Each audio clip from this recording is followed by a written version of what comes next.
I realize that I have a lot of new followers that don't know who I am or what I really do, so I thought it'd be fun to introduce myself to you guys. And I actually, now that I think about it, I don't think I've ever made a video like this. So I am 26 years old. I'm actually a photographer, which I think a lot of you guys don't know that because I post none of that content on TikTok. But let me show you the first, the first Vogue I was ever in. It was in 2020, the year that I graduated, and I'll show you a better image. This is the image that I just showed you, and what was really beautiful about this image was my grandmother passed away September 2019, and I was going to be part of the September 2020 issue. And when I had told my family that I wanted to be a photographer, she was the only one that believed in me and said, I'm going to see you in Vogue. You're going to do amazing things in this world. And unfortunately, she wasn't able to actually see me in Vogue, but I asked if I could have a portrait of her in the issue because this is also my grandparents' apartment.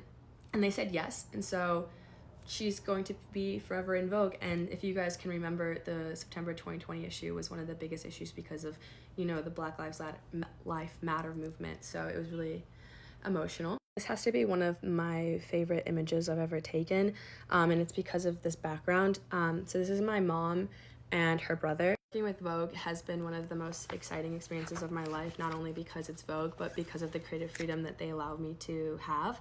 The only thing that they asked me to do was make it summery, but said go crazy. So I found this Polaroid and I blew it up and stuck it to a canvas. I bought 10 pounds of rocks and dead wood and just went to town exploring different ideas and possibilities. And this was the image that I created.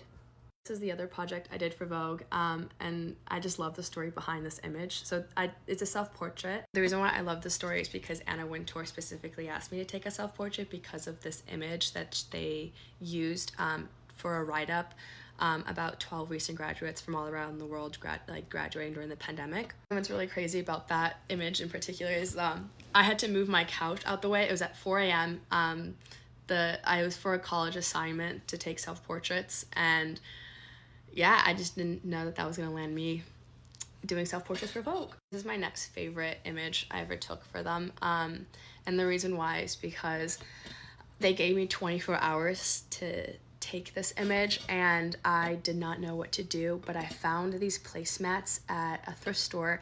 So I bought all of them and I hot glued them to my wall, which is the biggest mistake of my life. And then I also found this bedside table at a thrift store and just did it. And I thought that they were going to ask me to Photoshop this out, but I think that they really liked the white space.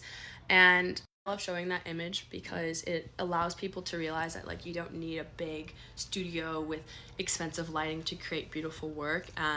I think I spent like $175 on that entire project.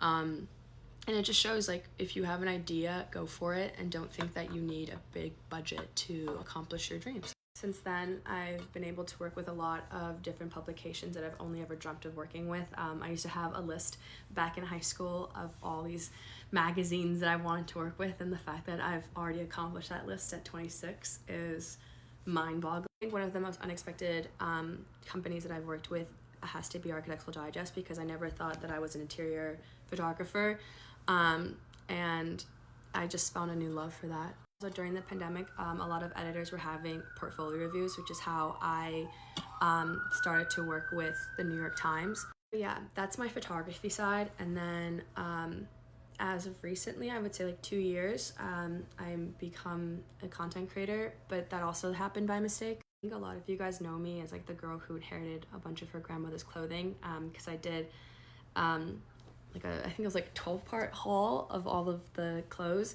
and at that time I had no followers. I kind of just did that as a visual diary for my family, so if they saw any pieces that they wanted, they could have and I could send it to them, but someone on Twitter posted it and it just kind of blew up and publications started writing about me. Yeah, I never seeked out influencing, but the reason why I continue is because of representation. I think when I was just a watcher on TikTok, I never saw content creators like me and occupy these like really beautiful spaces, and I think when I posted the TikTok of my grandmother's fashion, the first brand to reach out to me was Hermes, and I went on a brand trip with them. And I think that, you know, if my younger self saw not only me but a Black creator going on these brand trips, I would not have believed it. And so I have this ability to be in those spaces, and I want to show that it's possible and that we deserve to be there.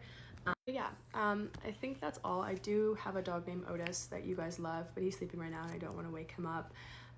If you guys want me to post more photography content, I would love to do that. I just didn't know if that's something you guys would be interested in. And if any editors or fashion brands want to work with me photo-wise, I am ready and I'm available. I really do want to work with more fashion brands. I feel like I pigeonholed myself to work with a lot of publications, but I think we can make magic via, yeah. Okay, that's it. Love you. Bye.